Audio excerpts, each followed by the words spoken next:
నమస్తే. మిథున రాశివారి 2026-2030 భవిష్యత్తును డీకోడ్ చేసే ఈ ఇంట్రెస్టింగ్ విశ్లేషణకు స్వాగతం.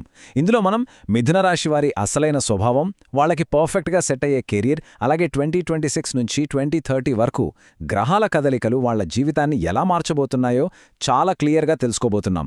ఏమాత్రం ఆలస్యం చేయకుండా డైరెక్ట్గా టాపిక్లోకి వెళ్ళిపోదాం. ఈరోజు మనం కవర్ చేయబోయే టాపిక్స్ ఒకసారి చూద్దాం.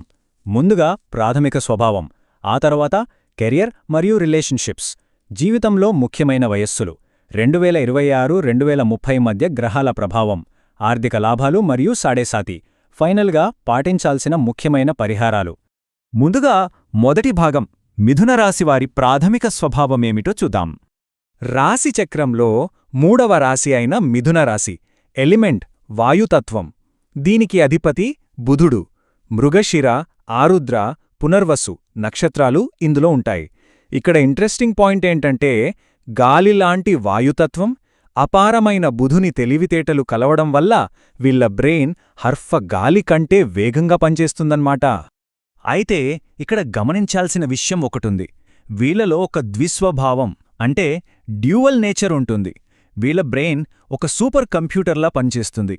మైండ్లో ఎప్పుడు వేలాది ఐడియాలు తిరుగుతూనే ఉంటాయి. కానీ ప్రాబ్లం ఎక్కడొస్తుందంటే, ఆ ఆలోచనని ప్రాక్టికల్గా అమలు చేయడంలో డిసిప్లిన్ లోపిస్తుంది. దీనివల్ల చాలా ప్రాజెక్టులు మధ్యలోనే ఆగిపోతుంటాయి.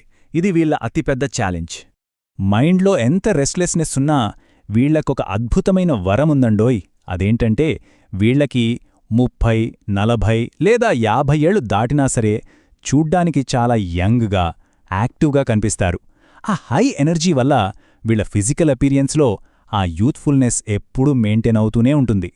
సరే, ఇక రెండవ భాగం, వీళ్ల ఫాస్ట్ ఎనర్జీకి సెట్ అయ్యే కెరీర్ అలాగే రిలేషన్షిప్స్ ఎలా ఉంటాయో చూద్దాం. వీళ్లకున్న అద్భుతమైన కమ్యూనికేషన్ మరియు లాజికల్ స్కిల్స్ వల్ల IT, artificial intelligence, consulting, HR, sales లాంటి రంగాలు వీళ్లకి పర్ఫెక్ట్గా మ్యాచ్ అవుతాయి. అలాగే రిలేషన్షిప్స్ విషయానికొస్తే వృషభం, కన్య, తుల, మకరం, కుంభరాశుల వారితో వీరికి బంధాలు చాలా స్ట్రాంగ్గా ఉంటాయి. వీళ్లలో ఉండే ఆ చంచల స్వభావానికి ఈ రాశులవారు ఒక బ్యాలెన్స్ని, స్టెబిలిటీని ఇస్తారన్నమాట. ఇప్పుడు మూడవ భాగంలోకి వెళ్దాం. జీవితంలో ఏ వయస్సుల్లో వీరికి ముఖ్యమైన మార్పులు వస్తాయో తెలుసుకుందాం. వీళ్ల లైఫ్లో గ్రోత్ అనేది ఒక క్రమపద్ధతిలో ఉంటుంది. 26, 27 ఏళ్ల వయసులో కెరీర్లో చిన్న చిన్న పాజిటివ్ మార్పులు వస్తాయి. కాన్ఫిడెన్స్ పెరుగుతుంది. కానీ లైఫ్లో ఒక మేజర్ బ్రేక్ త్రూ మాత్రం 31 నుండి 32 ఏళ్ల మధ్యలోనే వస్తుంది. అప్పుడే చాలా మెచ్యూర్డ్గా నిర్ణయాలు తీసుకుంటారు. లైఫ్లో ఒక 60 నుంచి 70% సాటిస్ఫాక్షన్ కూడా ఆ టైంలోనే వస్తుంది. ఇక ఇప్పుడు అందరూ ఎదురుచూస్తున్న నాలుగో భాగం, 2026 నుంచి 2030 వరకు గ్రహాల ప్రభావం ఎలా ఉండబోతోంది. ఈ టైంలైన్ చూస్తే రాబోయే ప్రయాణం ఎలా ఉండబోతోందో మీకు స్పష్టంగా అర్థమవుతుంది. ఇప్పుడున్న పరిస్థితుల నుంచి 2027 మధ్యకాలం వరకు ఒక ప్రాక్టికల్ లెర్నింగ్ ఫేజ్ ఉంటే, ఆ తర్వాత 2029 వరకు భారీ ఆర్థిక లాభాల పీరియడ్ నడుస్తోంది. ఆ తర్వాత 2029-2030 టైంలో సాడేసాతి మొదలయ్యే ఒక మేజర్ ట్రాన్సిషన్ ఉండబోతోంది. ముందుగా ఇప్పుడు మొదలుపెట్టి 2027 మధ్యకాలం వరకు చూద్దాం. ఇది కంప్లీట్గా ఫౌండేషన్ని స్ట్రాంగ్ చేసుకునే టైం. 10వ ఇంట్లో ఉన్న శని వల్ల కొంచెం స్లో ప్రోగ్రెస్ ఉన్న కెరీర్ మరియు ఫ్యామిలీ పట్ల ఒక సీరియస్నెస్ వస్తుంది. విదేశీ అవకాశాలు కూడా రావచ్చు. అదే సమయంలో 9వ ఇంట్లో రాహు వల్ల కొన్ని డిలేస్ వచ్చినా, ఆ తర్వాత రాహు 8వ ఇంటికి మారినప్పుడు రీసెర్చ్ మరియు ఉన్నత విద్య మీద ఆసక్తి విపరీతంగా పెరుగుతుంది. 5వ భాగం, ఆ ఫౌండేషన్ ఫేజ్ దాటాక రాబోయే ఆర్థిక శిఖరాలు, యోగాలు, అలాగే సాడేసాధి గురించి మాట్లాడుకుందాం. ఇది రియల్గా ఒక గేమ్ చేంజర్ టైం అని చెప్పాలి. 2027 మధ్యలో శని 11వ ఇంట్లోకి ఎంటర్ అయినప్పటినుంచి 2029 వరకు ఒక అద్భుతమైన ఫైనాన్షియల్ యోగం పడుతుంది.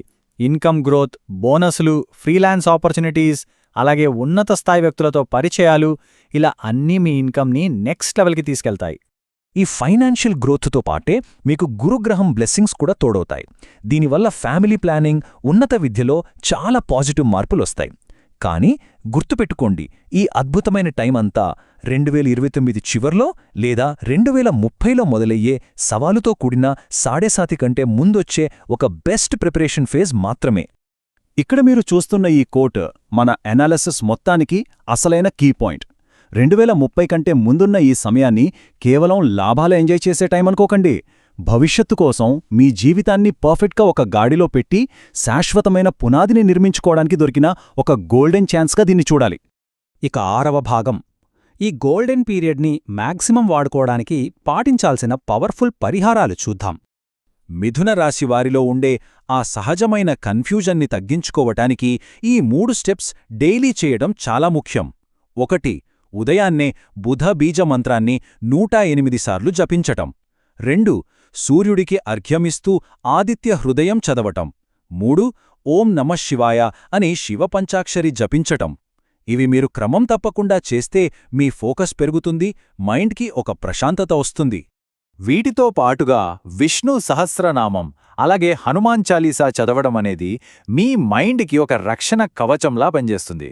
గ్రహాల సంచారం వల్ల వచ్చే భయాన్ని, ఓవర్ థింకింగ్ని, గందరగోళాన్ని ఇవి కట్ చేసి మీరు చాలా డిసిప్లిన్తో ముందుకు వెళ్లేలా హెల్ప్ చేస్తాయి. సో ఫైనల్గా ఈ ఎక్స్ప్లెయినర్ ముగించే ముందు మనల్ని మనం అడగాల్సిన అతిపెద్ద ప్రశ్న ఇదే: 2030లోపొచ్చే ఈ గోల్డెన్ పీరియడ్ని వాడుకుని జీవితాంతం నిలిచి ఉండే బలమైన ఫౌండేషన్ని ఎలా నిర్మించుకుంటారు? మీకున్న అపారమైన తెలివితేటల్ని వేర్వేరు పనుల మీద పెట్టి కన్ఫ్యూజ్ అయ్యే బదులు ఏకాగ్రతతో ఒకే లక్ష్యంపై ఫోకస్ పెడితే ఆ సక్సెస్ని ఎవ్వరూ ఆపలేరు. ఆలోచించండి, ఈ సువర్ణ అవకాశాన్ని మీరు ఎలా మలుచుకుంటారు?